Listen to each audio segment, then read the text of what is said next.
Hello ಗೆಳೆಯರೆ, welcome back to my video. ಈ ಒಂದು ವಿಡಿಯೋ ಇಂಪಾರ್ಟೆಂಟು. ಯಾರೆಲ್ಲ KCET ಆ್ಯಂಡ್ ನೀಟ್ ಸ್ಟೂಡೆಂಟ್ ನೋಡ್ತಿದ್ರು, ಯಾರೆಲ್ಲ ಈಗ ಅಡ್ಮಿಷನ್ ಮಾಡ್ಕೊಳ್ಳೋಕ್ಕೆ ಬ್ಯಾಂಕಿಗೆ ಹೋಗಿ ದುಡ್ಡು ಪೇ ಮಾಡಬೇಕು, ಯಾವ ರೀತಿ ಪೇಮೆಂಟ್ ಮಾಡಬೇಕು, ಏನೆಲ್ಲ ಪ್ರೊಸೆಸ್ ಇದೆ ಅಂತ ತಿಳ್ಕೊಬೇಕಂತಂದರೆ ಈ ಒಂದು ವಿಡಿಯೋ ಕರೆಕ್ಟಾಗಿ ಒಂದು ಕ್ಲಿಕ್ ಮಾಡ್ಕೊಂಡಿದ್ದೀರಾ. ಸರಿ, ಸ್ಟೆಪ್ ವೈಸ್ ಹೇಳ್ತಾ ಹೋಗ್ತೀನಿ, ಯಾರು ಕೂಡ ಸ್ಕಿಪ್ ಮಾಡ್ಕೊಬಿಡ್ರಿ. ಬೇಕಾದರೆ 1.5 2 ಇಟ್ಕೊಂಡು ನೋಡಿ. ಸರಿ, ನೀವು ಈಗಾಗಲೇ ಫಸ್ಟ್ ರೌಂಡ್ ರಿಯಲ್ ಅಲಾಟ್ಮೆಂಟ್ ಆಗಿದೆ, ನಿಮ್ಗಾಗಲೇ ಒಂದು ಕಾಲೇಜ್ ಅಲಾಟ್ಮೆಂಟ್ ಆಗಿದೆ.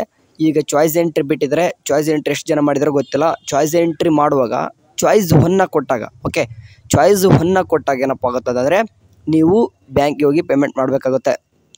ಇಟ್ ಮೀನ್ಸ್ ಏನಪ್ಪ ಅಂತಂದರೆ ನಿಮ್ಮ ಒಂದು ಚಾಯ್ಸ್ 1 ಅಂತ ಕೊಟ್ಬಿಟ್ರೆ ನೀವು ಅಡ್ಮಿಷನ್ ಮಾಡಿಸ್ಕೊಳ್ಬೇಕಾಗುತ್ತೆ. ಚಾಯ್ಸ್ 1 ಕೊಟ್ಟ ತಕ್ಷಣ ನಿಮ್ಗಾಳೆ ಅಡ್ಮಿಷನ್ ಮಾಡಿಸ್ಕೋಬೇಕಂತ ಗೊತ್ತು. ಬಟ್ ಇವಾಗ ನೆಕ್ಸ್ಟ್ ಯಾವ ರೀತಿ ಅಡ್ಮಿಷನ್ ಮಾಡಿಸ್ಕೊಳ್ಳೋಕ್ಕಿಂತ ಮುಂಚೆ ಕೆಲವೊಂದಿಷ್ಟು ಕ್ರಿಟೇರಿಯಾ ಇರ್ತವೆ. ಇಟ್ ಮೀನ್ಸ್ ಈಗ ಚಾಯ್ಸ್ 1 ಕೊಟ್ಟ ತಕ್ಷಣ ನಿಮ್ಗೆ ಏನಾಗುತ್ತೆ ಅಂತಂದರೆ ನಿಮಗೆ ಒಂದು ಚಾನಲ್, ಓಕೆ, ಈಗ ಬ್ಯಾಂಕ್ ಚಾನಲ್ ಕಾಪಿ ಏನಾಗುತ್ತೆ ಅಂತಂದರೆ ಅಂದರೆ ಜನ್ರೇಟ್ ಆಗುತ್ತೆ. ಓಕೆ, ನಿಮ್ಮ ಒಂದು ಚಾನಲಲ್ಲಿ ಜನ್ರೇಟ್ ಆಗುತ್ತೆ. ಅದರಲ್ಲಿ ಯಾವ ರೀತಿ ಇರುತ್ತೆ ಏನು ಅಂತಲೂ ಕೂಡ ವಿಡಿಯೋ ಮಾಡಿದ್ದೀನಿ. ಸಿಂಪಲಾಗಿ ಏನೋ ಹೇಳೋದಂತಂದರೆ ನಿಮ್ಮ ಒಂದು ಡೀಟೇಲ್ಸ್ ಅದರಲ್ಲಿ ಇರ್ತದೆ. ಇಟ್ ಮೀನ್ಸ್ ನಿಮ್ಗೆ ಯಾವ ಕಾಲೇಜ್ ಅಲಾಟ್ ಆಗಿದೆ, ನೀವು ಯಾವ ಬ್ಯಾಂಕಿಗೆ ಹೋಗಿಬಿಟ್ಟು ನೀವು ದುಡ್ಡು ಪೇ ಮಾಡಬೇಕು, ಮತ್ತು ಎಷ್ಟು ದುಡ್ಡು ಪೇ ಮಾಡಬೇಕು, ಎಷ್ಟು ಮೇನ್ ಇಂಪಾರ್ಟೆಂಟು, ಎಷ್ಟು ದುಡ್ಡು ಪೇ ಮಾಡಬೇಕಂತಲೂ ಕೂಡ ಅದ್ರಲ್ಲಿ ಕೊಟ್ಟಿರ್ತಾರೆ. ಆ್ಯಂಡ್ ಕೆಲವೊಂದಿಷ್ಟು ಹುಡುಗರು ಕೇಳಿದರು, ಚಾನಲ್ ಡೌನ್ಲೋಡ್ ಮಾಡೋಕ್ಕಿಂತ ಮುಂಚೆ ನನಗೆ 3 ಬ್ಯಾಂಕ್ಗಳು ತೋರಿಸ್ತಾ ಇದೆ ಬ್ರದರ್ ಅಂತಂದು. It means HDFC bank, Indian bank ಮತ್ತು ಬ್ಯಾಂಕ್ ಆಫ್ ಬರೋಡಾನ ತೋರಿಸ್ತಾ ಇದೆ ಅಂತೆ. ಇದರಲ್ಲಿ ನಮ್ಮ ಹತ್ರ ಬ್ಯಾಂಕಲ್ಲಿ ಯಾವುದು ಸೆಲೆಕ್ಟ್ ಮಾಡ್ಕೋಬೇಕು ಅಂತ ಕೇಳಿದ್ರಿ, ಅದು ನಿಮ್ಮ ಬ್ಯಾಂಕ್ ಅಲ್ಲ. ಓಕೆ, ನೀವು ದುಡ್ಡು ಕಳಿಸ್ತಿರೋಡ್ರಿ, ಆ ಒಂದು ಬ್ಯಾಂಕ್ ಅದಾಗಿರ್ತದೆ. ಅದರಲ್ಲಿ ಯಾವುದಾದ್ರೂ ಒಂದು ಬ್ಯಾಂಕ್ ಸೆಲೆಕ್ಟ್ ಮಾಡ್ಕೋರಿ. It means better. ಏನಪ್ಪ ಅಂತಂದರೆ ನಿಮಗೆ ಹತ್ರ ಇರುವಂಥದ್ದು. ಫಾರ್ ಎಕ್ಸಾಂಪಲ್ ನಿಮಗೆ ಬ್ಯಾಂಕ್ ಆಫ್ ಬರೋಡಾ ಇತ್ತಂದರೆ ಅದನ್ನ ಮಾಡ್ಕೋರಿ, ಅಥವಾ HDFC ಬ್ಯಾಂಕ್ನೇ ಇರುತ್ತಂದರೆ ಅದನ್ನು ಮಾಡ್ಕೋರಿ, ಅಥವಾ ನಿಮಗೆ ಒಂದು ಇಂಡಿಯನ್ ಬ್ಯಾಂಕ್ ಇತ್ತಂದರೆ ಯಾವ್ದು ಹತ್ರ ಇರುತ್ತೋ ಅದನ್ನ ಮಾಡ್ಕೋರಿ. ಬೆಟರ್ ಅಂತಂದರೆ ಅದೇ ಬ್ಯಾಂಕಿಗೆ ಹೋಗ್ಬಿಟ್ಟು ತುಂಬಿದರೆ ಸ್ಮೂತಾಗಿ ಆಗುತ್ತೆ ಅಂತ ಅರ್ಥ. ಲೈಕ್ ನಾನು ಮಾಡಿದ್ದು ಕೆಲಸ ನೀವು ಮಾಡೋಕೆ ಹೋಗ್ಬಿಡ್ರಿ. ಇನ್ಮೇಲೆ ಹೇಳ್ತೀನಿ ನೋಡಿರಿ. ನಾನು ಲೈಕ್ ಈಗ ಯಾವುದೋ ಒಂದು ಬ್ಯಾಂಕ್ ಸೆಲೆಕ್ಟ್ ಮಾಡ್ಕೊಂಡಿದ್ದೆ, ನನ್ನ ಹತ್ರ ಗ್ರಾಮೀಣ ಬ್ಯಾಂಕ್ ಇತ್ತು. ಬಟ್ ಗ್ರಾಮೀಣ ಬ್ಯಾಂಕ್ ಇದ್ದಲ್ಲಿ ಹೋದರೆ ಕೆಲಸ ಆಗಲ್ಲ ಅನ್ಕೊತೀನಿ. ಓಕೆ, ಬೆಟರ್ ಅದನ್ನ ಬಿಟ್ಟಾಕ್ರಿ. SBI ಅಥವಾ ಬ್ಯಾಂಕ್ ಆಫ್ ಬರೋಡಾ, ಈಗೇನು 3 ಬ್ಯಾಂಕ್ ತೋರಿಸಿದ್ದು ಅದೇ 3 ಬ್ಯಾಂಕಿಗೆ ಹೋದ್ರೂ ಕೂಡ ಬೆಟರ್ ಇರ್ತದೆ. ಓಕೆ, ಸರಿ, ಈಗ ಲೈಕ್ ನಾನು ಹೇಳಿದೆ, ನಾನೀಗ ಒಂದು ಯಾವುದಾದ್ರೂ ಬ್ಯಾಂಕಿಗೆ ಹೋಗ್ತೀರಿ ಅನ್ನೋದಂತಂದರೆ ದುಡ್ಡು ಎಷ್ಟು ಪೇ ಮಾಡಬೇಕು ಚಾನಲಲ್ಲಿ ಕೊಟ್ಟಿರ್ತಾರೆ. ನೀವು ಎಷ್ಟು ದುಡ್ಡು ಪೇ ಮಾಡಬೇಕು ಅನ್ನೋದು ಎಷ್ಟು ಇರುತ್ತೆ. ಓಕೆ, ಲೈಕ್ ನಿಮಗೆ 750 ಇತ್ತಂದರೆ 750 ಕಟ್ಟಿರಿ. ಆ್ಯಂಡ್ ನಿಮ್ಗೆ 1,07,000 ಅಂತ ಎಷ್ಟಿದೆ, 1,07,000ನೇ ಕಟ್ಟಬೇಕಾಗ್ತದೆ.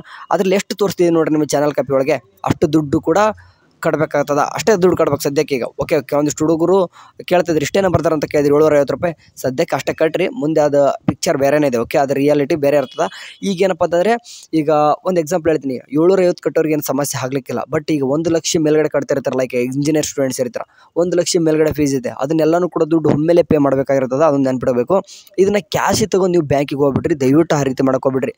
ಲೈಕ್ ನನಗೆ ಜಸ್ಟ್ 750 ರೂಪಾಯಿ ಇತ್ತು ನೋಡ್ರಿ ನಂದು. ಓಕೆ, ನಾನು ಹೇಳಿದೆ ನನಗೆ 750 ರೂಪಾಯಿ ಅಷ್ಟೇ ಇತ್ತು. ನಾವು ಕೂಡ ಅವಾಗ ಆ 750 ರೂಪಾಯಿ ಕಟ್ಟಬೇಕಂದ್ರೂ ಕೂಡ ಏನಪ್ಪ ಆಯ್ತು ಅಂತಂದರೆ ನನಗೆ ಡೈರೆಕ್ಟ್ ಕ್ಯಾಶ್ ಥ್ರೋ ಆಗಲಿಲ್ಲ ಪೇಮೆಂಟ್. ಸೊ ಹಂಗಾಗಿಬಿಟ್ಟು ಏನಪ್ಪ ಅಂತಂದರೆ ಇವಾಗ ನಾನು ಏನು ಹೇಳ್ತೀನಿ ನೋಡ್ರಿ, ಆ ಕೆಲಸ ಮಾಡಿರಿ. ನಿಮ್ಗಾಳೆ ಗೊತ್ತಿರುವಾಗೆ ಚೆಕ್ ತೊಗೊಂಡೋಗಿ. ಈಗ ನಿಮ್ಮ ಹತ್ರ ಕ್ಯಾಶ್ ಇದೆ ಅನ್ಕೋರಿ. ಕ್ಯಾಶ್ ಇತ್ತು ಅನ್ನೋದಂತಂದರೆ ನಿಮ್ಮ ಅಪ್ಪ ಅಮ್ಮ ಯಾರಾದರೂ ನಿಮ್ಮದು ಬ್ಯಾಂಕ್ ಪಾಸ್ಬುಕ್ ತೊಗೊಂಡೋಗಿ, ಓಕೆ, ಆ ಎಲ್ಲ ದುಡ್ಡನ್ನು ಡಿಪಾಸಿಟ್ ಮಾಡಿರಿ ಬ್ಯಾಂಕಲ್ಲಿ. ಫಸ್ಟ್ಗೆ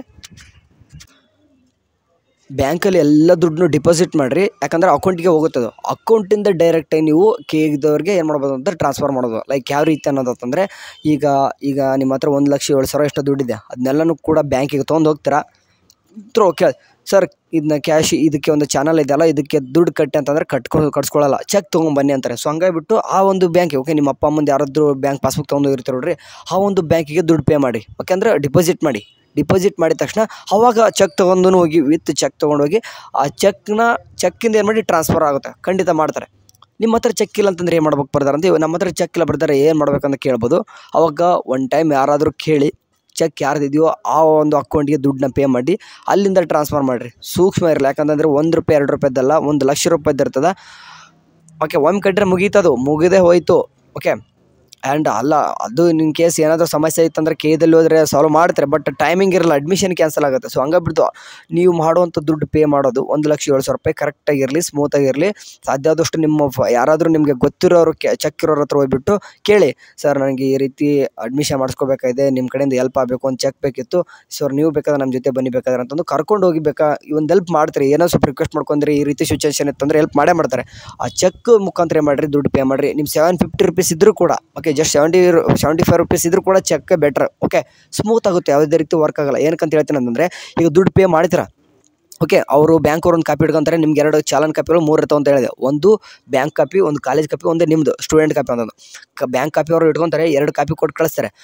ನಿಮಗೆ ಮನೇಲಿ ಬಂದ ತಕ್ಷಣ ಮತ್ತೆ ಸ್ಟಾರ್ಟಿಗೆ ಡವ ಇದರಲ್ಲಿ ಡವ ಅನಿಸುತ್ತೆ. ಏನಪ್ಪ ಅಂತಂದರೆ, ಈ ದುಡ್ಡು ಅಂದ್ರೆ ಪೇ ಮಾಡಿದ್ರಿ, ಈಗ ಚೆಕ್ ಮುಖಾಂತರ ಮಾಡಿದ್ರಿ ಅನ್ಕೋರಿ. ಯಾವ ಬ್ಯಾಂಕಿಗೆ ಹೋಗ್ಬೇಕಂತಂದ್ರೆ ಹೇಳಿದೆ ನಾನು, ನಿಮಗೆ ನಿಯರೆಸ್ಟ್ ಇರುವಂಥದ್ದು ನ್ಯಾಷನಲ್ಸ್ ಬ್ಯಾಂಕ್ ಯಾವ ಇರುತ್ತೋ ಅದಕ್ಕೆ ಹೋದರೆ ಬೆಟರ್. ಗ್ರಾಮೀಣ ಬ್ಯಾಂಕ್ ಆಗಲ್ಲ, ಪ್ಲೀಸ್ ಅಲ್ಲಿ ಹೋಗಕ್ಕೆ ಹೋಗಬೇಡಿ. ಓಕೆ, ಅಲ್ಲಿ ಆಗಲ್ಲ. ಓಕೆ, ಆಗುತ್ತೆ ಅಂತಂದ್ರೆ ಹೋಗಿ ನಿಮ್ಮಿಷ್ಟ, ಬೇಡ ಅನ್ನಲ್ಲ. ಬಟ್ ಅಲ್ಲಿ ಹೋದರೆ ಬೇಡ, ರಿಸ್ಕ್ ತೊಗೊತಿದ್ರು ಅಂತ ಅರ್ಥ. ಸರಿ, ನಾಳೆ ಸಂಡೇ ಇದೆ, ಮಂಡೇ ದಿನ ಮಾಡ್ಬೋದು ಆರಾಮ್ಸೆ.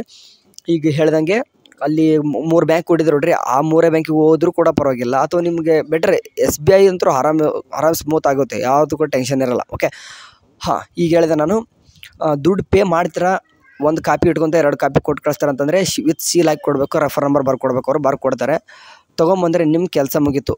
ಮನೆಗೆ ಬರ್ರಿ, ಒಂದು 3 to 4 hours ಅಥವಾ ಮ್ಯಾಕ್ಸಿಮಮ್ 6 hours, ಅಷ್ಟರ ಮೇಲೆ ಆಗಲ್ಲ. ಅಷ್ಟು ಅಂದರೆ ಪೇ ಮಾಡಿ ಬಂದ ತಕ್ಷಣ ಏನಾಗುತ್ತೆ, ನಿಮಗೊಂದು ಅಡ್ಮಿಷನ್ ಆರ್ಡರ್ ಕಾಪಿ ಡೌನ್ಲೋಡ್ ಆಗುತ್ತೆ, ಅಂದರೆ ಜನ್ರೇಟ್ ಆಗುತ್ತೆ. ಅದು ಎಲ್ಲಿ ಜನ್ರೇಟ್ ಆಗುತ್ತೆ ಅಂದರೆ ಅದೇ ಕೇದಲ್ಲಿ ನೀವು ಚಾಲನ್ ಕಾಪಿ ಡೌನ್ ಮಾಡ್ಕೊಂಡು ನೋಡ್ರಿ, ಅದ್ರ ಕೆಳಗಡೆ ಒಂದು ಅಡ್ಮಿಷನ್ ಆರ್ಡರ್ ಡೌನ್ ಅಂತ ಒಂದು ಲಿಂಕ್ ಬರುತ್ತೆ. ಅದ್ರ ಮೇಲೆ ಕ್ಲಿಕ್ ಮಾಡ್ಕೊಂಡ್ಬಿಟ್ರೆ ಸಾಕು, ಆಟೋಮೆಟಿಕ್ ಕೇದವ್ರು ಏನು ಮಾಡ್ತಾರೆ, ನಿಮ್ಗೆ ಒಂದು ಅಡ್ಮಿಷನ್ ಆರ್ಡರ್ನ ಜನ್ರೇಟ್ ಮಾಡಿರ್ತಾರೆ. ಇಷ್ಟು ಆಗಿಬಿಟ್ರೆ ಮುಗೀತು ಕತೆ, ನಿಮ್ದು ಎಲ್ಲನೂ ಕೂಡ ಆರಾಮ್ಸೆ ಅಡ್ಮಿಷನ್ ನಡೀತದೆ. ಸರಿ, ನೆಕ್ಸ್ಟ್ ಏನು ಮಾಡ್ಬೇಕು ಬರ್ತಾರೆ ಅಂತಂದರೆ, ಆ ಅಡ್ಮಿಷನ್ ಆರ್ಡರ್ ಕೂಡ ನೀವು ಪ್ರಿಂಟ್ಔಟ್ ತೊಗೊರಿ.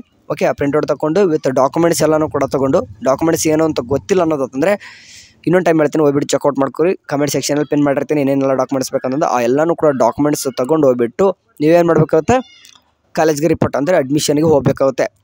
ಸಾಧ್ಯ ಆಯ್ತಂದರೆ ಎಲ್ಲನೂ ಕೂಡ ಒರಿಜಿನಲ್ ವಿತ್ 2 set ಜೆರಾಕ್ಸ್ ತೊಗೊರಿ. ಅಟೆಸ್ಟೇಷನ್ಸ್ ಮಾಡಿಸಿದ್ರೆ ಬೆಟರ್ ಇರ್ತದೆ. ಅಟೆಸ್ಟೇಷನ್ ಮಾಡಿಸ್ಕೊರಿ, ಅಡ್ಮಿಷನ್ ಸ್ಮೂತ್ ಆಗುತ್ತೆ. ಆ್ಯಂಡ್ ಮನೆಗೆ ಬಂದ ತಕ್ಷಣ ಒಂದು ಕೆಲಸ ಇರ್ತದೆ ಮಾಡೋದು, ಅದನ್ನು ಮಾಡಿಬಿಡ್ರಿ, ಮುಗಿದೋತ್ತು ನಿಮ್ದು ಅಡ್ಮಿಷನ್ ಮುಗಿತೆ. ಇಟ್ ಮೀನ್ಸ್ ಏನಪ್ಪ ಅಂದ್ರೆ, ಮನೆ ಬಂದ ತಕ್ಷಣ ಒಂದು ಕಾಲೇಜ್ ರಿಪೋರ್ಟ್ ಮಾಡೋಕೆ. ಇಟ್ ಮೀನ್ಸ್ ಈ ಕಾಲೇಜ್ ಹೋಗಿದ್ದೆ, ಈ ರೀತಿ ಇತ್ತು, ರೆಸ್ಪಾನ್ಸ್ ಮಾಡಿದ್ರು, ಈ ರೀತಿ ಏನು ಎಷ್ಟರ ದುಡ್ಡು ಕೇಳಿದ್ರೆ ಅಂತ ಕೇಳ್ತಾರೆ. ನೀವು ಏನಿರುತ್ತೋ ಅದನ್ನ ಕೊಡಿ, ಮುಗೀತಿ ಕೆಲಸ. ಇದಿಷ್ಟು ಮಾಡಿಬಿಟ್ರೆ ನಿಮ್ಮದು ಅಡ್ಮಿಷನ್ ಪ್ರೊಸೆಸ್ ಮುಗಿತದೆ. ಪೇಮೆಂಟ್ ಮಾಡೋದು ಇಷ್ಟೇ.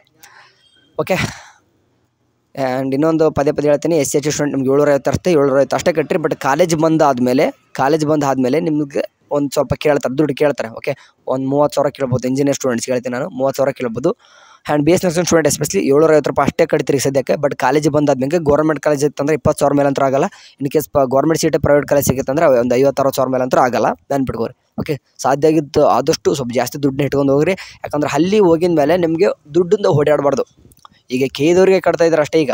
ಬಟ್ ನಾಳೆ ನಿಮಗೆ ಏನಾಗುತ್ತೆ ಅಂತಂದರೆ, ಹಾಂ, ಕಾಲೇಜವ್ರಿಗೆ ಕಟ್ಟಬೇಕು. ಇನ್ನು ಮೇಲೆ ನಿಮಗೆ ಡೊನೇಷನ್ ಅವಳೇ ಜಾಸ್ತಿ. ಕಾಲೇಜವ್ರು ಎಷ್ಟು ಕೇಳುತ್ತಾರೋ ಅವ್ರಿಗೆ ಬಿಟ್ಟಿದ್ದು, ಕಾಲೇಜವ್ರ ಮೇಲೆ ಎಲ್ಲನೂ ಕೂಡ ಡಿಫೆಂಡ್ ಆಗುತ್ತೆ ಎಷ್ಟು ದುಡ್ಡು ಅಂತ. ನನ್ನ ಕೇಳೋಕೊಬಿಟ್ರೆ ಈ ಕಾಲೇಜಲ್ಲಿ ಎಷ್ಟು ಫೀಸು, ಈ ಕಾಲೇಜ್ ಎಷ್ಟು ಅಂತ ನಾನು ಕೇಳೋದಲ್ಲ. ಕಾಲೇಜವರು ಎಷ್ಟು ಇಡ್ತಾರೆ, ವರ್ಷಕ್ಕಿಂತ ವರ್ಷ ಜಾಸ್ತಿನೇ ಮಾಡ್ತಿದ್ರು ಹೊರತು ಕಡಿಮೆ ಅಂತೂ ಮಾಡ್ತಿಲ್ಲ. ಎನಿವೆ, ನಿಮ್ಗೆ ಯಾವ ಕಾಲೇಜ್ ಸಿಕ್ಕಿದೆ, ಎಷ್ಟು ದುಡ್ಡು ಕೇಳ್ತಾ ಇದ್ದಾರೆ ಅಂತಂದು ನಮಗೊಂದು ಕಾಮೆಂಟ್ ಸೆಕ್ಷನಲ್ಲಿ ತಿಳಿಸಿ. ನೀವು ಈಗಾಗಲೇ ಚಾಯ್ಸ್ ಎಂಟ್ರಿ ಮಾಡಿದ್ರಲ್ಲ, ಅದನ್ನು ಕೂಡ ತಿಳಿಸಿ. ಎನಿವೆ, ಎಲ್ಲರೂ ಕೂಡ ಆಲ್ ದ ಬೆಸ್ಟ್. ಆ್ಯಂಡ್ ಯಾರೆಲ್ಲ ಚಾಯ್ಸ್ 2 ಕೊಟ್ಟು ಹೋಲ್ಡಲ್ಲಿ ಇಟ್ಕೊಂಡಿದ್ರು, ನೆಕ್ಸ್ಟ್ ರೌಂಡ್ ವೇಟ್ ಮಾಡಿರಿ, ಆರಾಮ್ಸೆ ನಿಮಗೂ ಕೂಡ ಚೆನ್ನಾಗಿರೋ ಕಾಲೇಜ್ ಸಿಗ್ತದೆ.